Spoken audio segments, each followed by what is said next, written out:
I want everyone to comment on the video right now. Where do you have the Brooklyn Nets finishing this season? Are they going to win the championship? Are they going to lose in the finals? Are they going to lose before the finals? Let me know down in the comments right now. I kid you not. I was planning on dropping a Kyrie and Kevin Durant video tomorrow. I was literally, the footage you're watching, as you can see, I was Kyrie. I was dribbling the ball through the city. I see KD on the bench. I say, what's up, bro? Let's team up. I even put on all of like Kyrie type badges. I put on Acrobat Hall of Fame. I put on no posterizer because I'm not even going to be dunking the ball. I got ankle breaker, tight handles, quick first step. I put on all the Kyrie badges. I'm on my 6'3" guard, perfectly representing Kyrie, teaming up with my boy Quarantine to make it Kyrie and KD. He's out here doing KD stuff, you know what I mean? Greening like crazy on the fadeaways over people. I'm doing Kyrie type of stuff. Like I said, no dunks, getting to the basket, going up with flashy, fancy, whatever they're called, type of layups. I had the perfect video designed. We were on the twos, cooking up game after game, ankle breakers, pulling up, doing Kyrie Irving type of things, except, you know, we showed up for work as opposed to whatever the hell he's doing right now. That's another topic for another day. But we're out here, look at contested reverse layup. That Hall of Fame acrobat was going crazy. And I was loving it. It was like making the game kind of fun to play different. I had everything perfectly designed for a nice little Brooklyn Nets type of video. Look at these layups. Look at these clips over people contested. It was going to be a beautiful duo video of Kyrie, Kevin Durant. It's only early season, but, you know, we've come to, you know, see what they're about. You know, when they're both on the court, they're both two of the best ISO scorers we have in the game. And that's exactly what we were showing here on the 2v2 court. It was a nice video idea. I mean, look at what we're doing. Circus layups over two defenders. I mean, come on. If that's not some Kyrie Irving type of, well, just some Kyrie Irving type of stuff, then I don't know what is. Sizing the dude up. He's giving too much space, so we pull up, drive past him again. The double team again comes, and it don't matter. Look at what, like 360 behind the back, spin it up, like this is some Kyrie Irving type stuff, all right? And then if that's not enough, you know, snatch it, ankle breaker, step back, dot KD, wide open, game winner. But then I realized I can't even drop this video because this bombshell drops. James Harden has been traded to the Brooklyn Nets. And initially everyone's like, well, it was probably for Kyrie. Nope. James Harden to the Nets, and they still have Kyrie and KD. Now, let's be honest. As soon as that happened, I said, you know what? Well, I guess I got to go re-edit that video, condense it down to like a 2-minute intro, because now we have that video, except on steroids. We got James Harden, Kyrie, and KD on the Brooklyn Nets. As you can see, I had to switch over to my brand new James Harden build, throw him in the Nets gear, pick up KD, pick up Kyrie, team up and go to the park so we could talk about this, because we have the 3 best ISO scorers in the league on the same team. Well, if you don't consider them the best, you have 3 of the best. I think you could probably make the argument they're the 3. Nobody wants your weak squad invite, bruh. Stop messing up my intro. Listen, we're going to talk about all of it. I'm going to give you my opinion on the whole situation and what it means for my beloved Los Angeles Lakers. But first, as you can see, I finally got this build to 99 overall. That's not what this video is about, but I figured, hey, I'll slip it in here, show it for the people that care real quick. As you can see, it's my James Harden type of build, 6'5". You know, we finally got the 80 perimeter defense so we could get clamps. We got the dunk, 99 three-pointer, all that type of stuff. You see the badge spread. We got all the badges. Beautiful, beautiful 6'5" James Harden type of build. And yeah, we're teaming up with Kyrie and KD. Gonna go, literally as soon as this news happened, I was like, you know what, let me just go record this video right now because there's so much to talk about, man. So drop a like on the video, subscribe if you guys are new.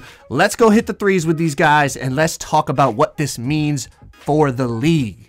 All right, so y'all enjoy the gameplay. I'm gonna just give my first impressions of what this trade means for the Nets, all the title contenders, for these 3 players, you know, in general, and yeah, whatever. Let's get into it. All right. So first of all, as I said, you got the 3 best ISO players in the league on the same team. Now, there's some people that'll say, oh, but there's only one basketball, so it's not going to work. Listen, when you have that much talent, you are a threat. Now, does that mean they're guaranteed to make the finals or win the championship? Of course not. There's a lot of factors that go into it. Obviously, one right now is, where is Kyrie Irving? We don't know, what he's battling and what he's going through. I wish him all the best. I hope he's okay. But, in terms of the basketball side of it, we don't know. Is it just going to be KD and Harden the rest of the year? Or are they going to have the big 3 that they tried to form? Now, I hear some conspiracy theories. I actually tweeted about it. I said, what if Kyrie did all this on purpose? And he was like, you know what? I'm going to just not show up for a couple weeks. That way people don't want me in the trade. And then y'all work out a way to get James Harden here. And then I'll come back and everything's happy days. Now, that could be possible. Probably not, but who knows? Conspiracy theories are conspiracy theories. But as I said, when you have this much talent, you are a threat.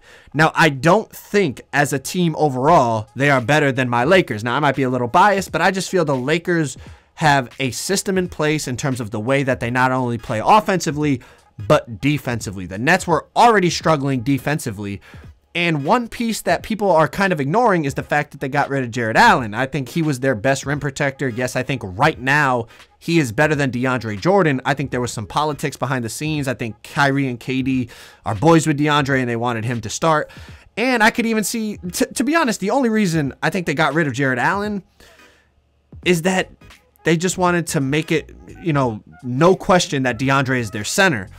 And I think that's a mistake. I think Jared Allen was their best rim protector. And if you look at the teams they're going to have to go through in the East, and, let's say they end up playing the Lakers in the finals, which everyone is anticipating, which I pump the brakes on because it's never guaranteed in the NBA. A lot of things can happen with people getting, just upset in the first, second, or third round before the NBA finals, or obviously health of teams and chemistry of teams. There's a lot that can happen. Nothing is guaranteed.